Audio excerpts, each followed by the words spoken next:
हमारी ये जो डिजिटल दुनिया है, ये असल में कुछ ऐसे नियमों पर चलती है जो हमें दिखते नहीं हैं। यही नियम तय करते हैं कि जानकारी एक जगह से दूसरी जगह कैसे जाए और सबसे जरूरी कि हम उस जानकारी पर भरोसा कैसे करें। आज हम उसी अनदेखी नींव के एक हिस्से को समझने वाले हैं जिसने इंटरनेट को इतना मजबूत बनाया है जितना वो आज है। ये शब्द रेडिया पर्लमन के हैं, जो इंटरनेट की दुनिया की सबसे बड़ी हस्तियों में से एक हैं। और विडंबना देखिए, जिस टेक्नोलॉजी को बनाने में उन्होंने इतनी मदद की, उसी का इस्तेमाल करके किसी ने उन्हें धोखा दे दिया। एक नकली वेबसाइट ने उन्हें लाइसेंस रिन्यू करने के बहाने फंसाया और कुछ ही दिन बाद उनके बैंक का फोन आ गया कि उनके साथ धोखाधड़ी हुई है। और यहीं से एक बहुत बड़ा सवाल खड़ा होता है। अगर टेक्नोलॉजी इतनी आगे बढ़ चुकी है, तो फिर ऑनलाइन दुनिया में भरोसा करना इतना मुश्किल क्यों है? ये सवाल आज जितना जरूरी है ना, उतना ही दशकों पहले भी था, जब इंटरनेट बस बन ही रहा था। आज के इस ऑनलाइन फ्रॉड को ठीक से समझने के लिए हमें थोड़ा समय में पीछे जाना होगा, उस दौर में जब इंटरनेट के सामने भरोसे की सबसे बड़ी चुनौती खड़ी थी। चलिए उस कहानी को जानते हैं। ये जो स्क्रीन पर दिख रहा है, ये है 1988 में रेडिया पर्लमन की पीएचडी थीसिस।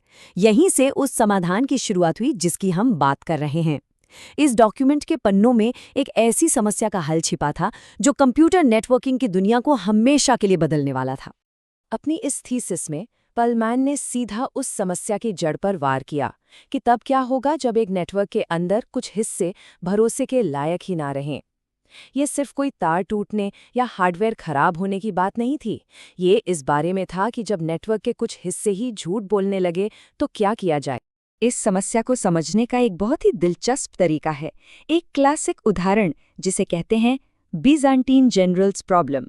तो सोचिए, कई जनरल एक शहर को घेर कर बैठे हैं। जीतने के लिए सबको एक ही समय पर हमला करना होगा, लेकिन दिक्कत यह है कि उनमें से कुछ जनरल गद्दार हो सकते हैं। वो दूसरों को झूठे मैसेज भेज सकते हैं।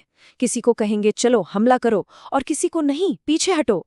तो ऐसे में जो वफादार जनरल हैं, वो सब मिलकर एक सही प्लान पर सहमत कैसे होंगे? अब इस कहानी में जनरलों की जगह पर रख दीजिए नेटवर्क के कंप्यूटर यानी नोड्स। अगर एक भी कंप्यूटर गलत जानकारी भेजने लगे तो वो पूरे नेटवर्क को ठप कर सकता है। शुरुआती इंटरनेट की यही सबसे बड़ी चुनौती थी। एक ऐसा सिस्टम कैसे बनाया जाए जो तब भी ठीक से काम करता रहे जब उसके कुछ हिस्से ही भरोसे के लायक न हों। और बस यहीं पे रेडिया पर्लमन का शानदार काम सामने आता है। उन्होंने इस बेहद मुश्किल प्रॉब्लम का एक ऐसा प्रैक्टिकल हल निकाला जो आज भी हमारे इस्तेमाल किए जाने वाले हर नेटवर्क की रीढ़ की हड्डी है।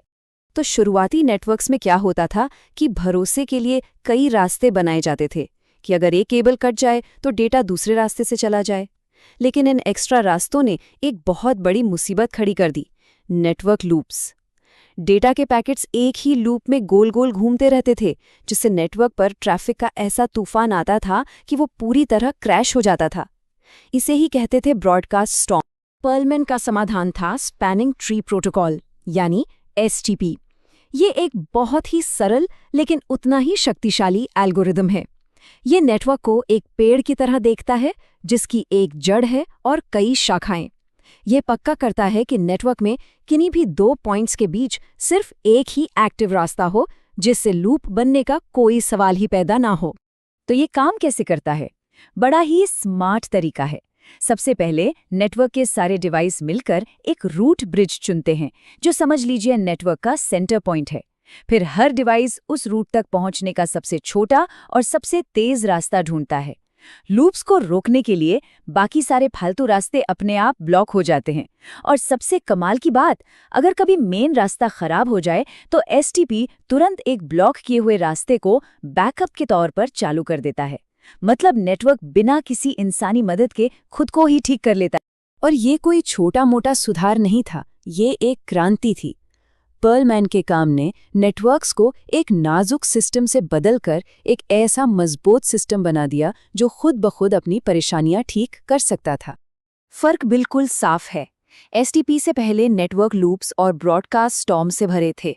कुछ भी गड़बड़ होने पर इंसानों को आकर ठीक करना पड़ता था। वो नाजुक थे और एसटीपी के बाद नेटवर्क स्थिर हो गए, कुशल हो गए और सबसे जरूरी सेल्फ हीलिंग बन गए। अब वो बढ़ने और ज्यादा जटिल होने के लिए पूरी तरह तैयार थे। यही रेडिया पर्लमैन की विरासत है। उन्होंने उस भरोसे की नींव रखी जिस पर आज हम सब टिके हुए हैं। उन्होंने सचमुच इंटरनेट को बिखरने से बचाया। अब जरा एक कदम पीछे हटकर सोचिए कि इस एक प्रोटोकॉल ने हमारी दुनिया पर कितना बड़ा असर डाला है। ये सिर्फ कंप्यूटरों को जोड़ने की बात नहीं थी, ये तो एक भरोसेमंद ग्लोबल नर्वस सिस्टम बनाने जैसा था।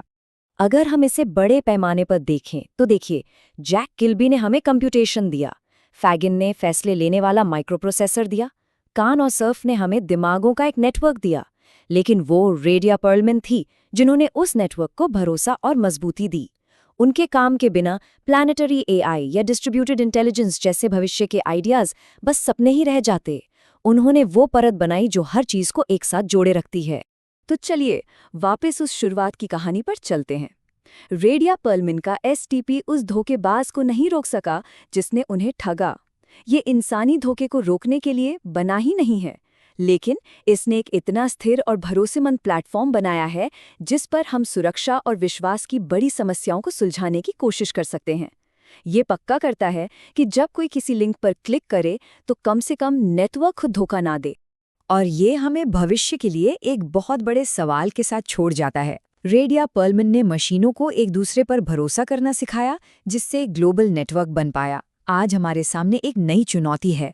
हम अपने एआई सिस्टम्स को एक दूसरे पर और हम इंसानों पर भरोसा करना कैसे सिखाएंगे?